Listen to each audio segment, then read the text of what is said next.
Tentang beberapa poin-poin.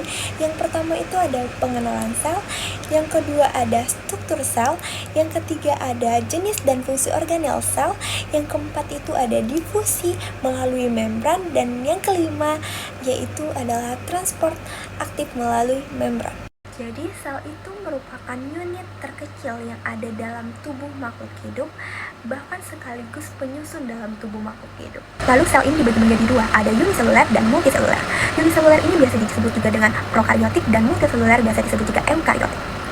Uniseluler ini hanya memiliki satu sel, dan multiseluler memiliki banyak sel. Lalu sel ini terdapat tiga struktur terpenting dalam sel. Ada membran sel, ada sitoplasma, ada nukleus.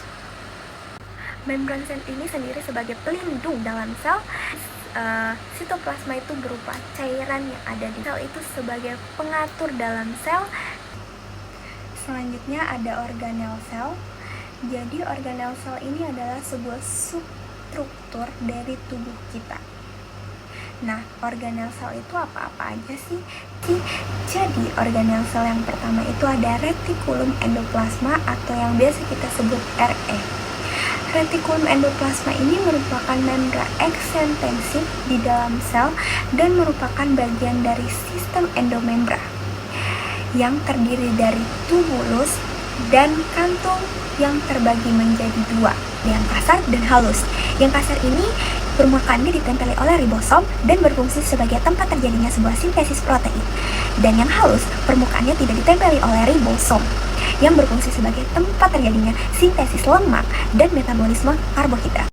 Yang kedua ini ada ribosom. Nah, ribosom sendiri ini merupakan butiran kecil nukleoprotein yang tersebar dalam sitoplasma yang berfungsi untuk melangsungkan sebuah sintesis protein.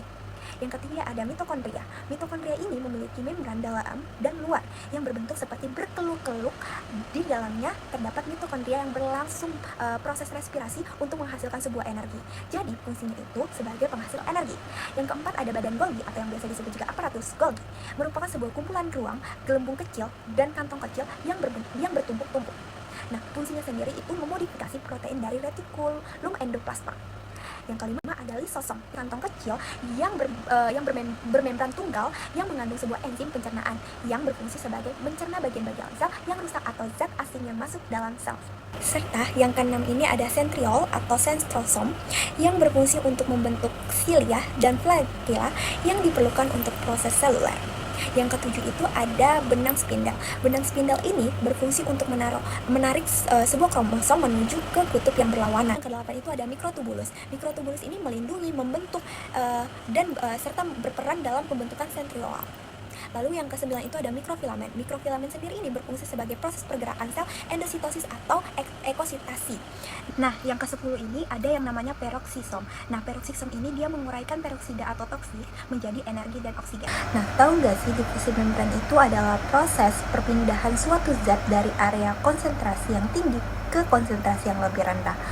Nah, teman-teman, jadi difusi membran ini dikelompokkan menjadi dua, ada difusi sederhana dan difusi terfasilitasi. Apa sih itu difusi sederhana? Jadi difusi sederhana ini adalah sebuah proses zat yang melewati struktur lipid membran sel.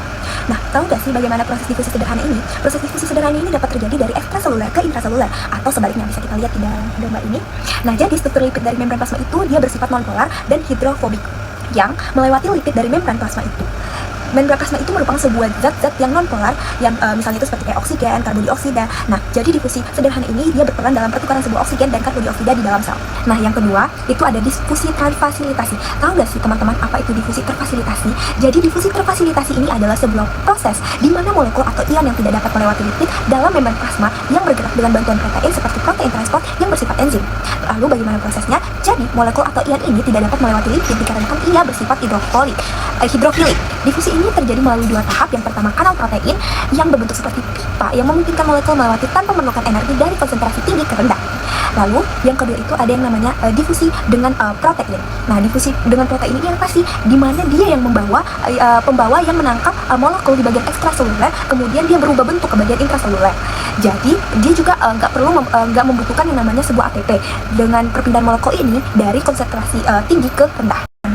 Jadi transfer aktif ini merupakan proses perpindahan molekul atau ion yang melintasi membran sel melawan gradien konsentrasi dari konsentrasi yang rendah hingga ke tinggi yang membutuhkan suatu energi.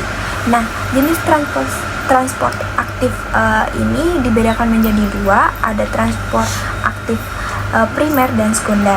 Nah, transport aktif primer ini yaitu menggunakan energi langsung dari ATP, contohnya pompa natrium hingga kalium. Lalu yang sekunder, yang kedua, menggunakan energi dari gradien elektrokimia yang dihasilkan oleh transport aktif primer, contohnya kontransport glukosa hingga sodium. Lalu fungsi transport aktif ini dia untuk sebagai penyerapan nutrisi, ekspresi zat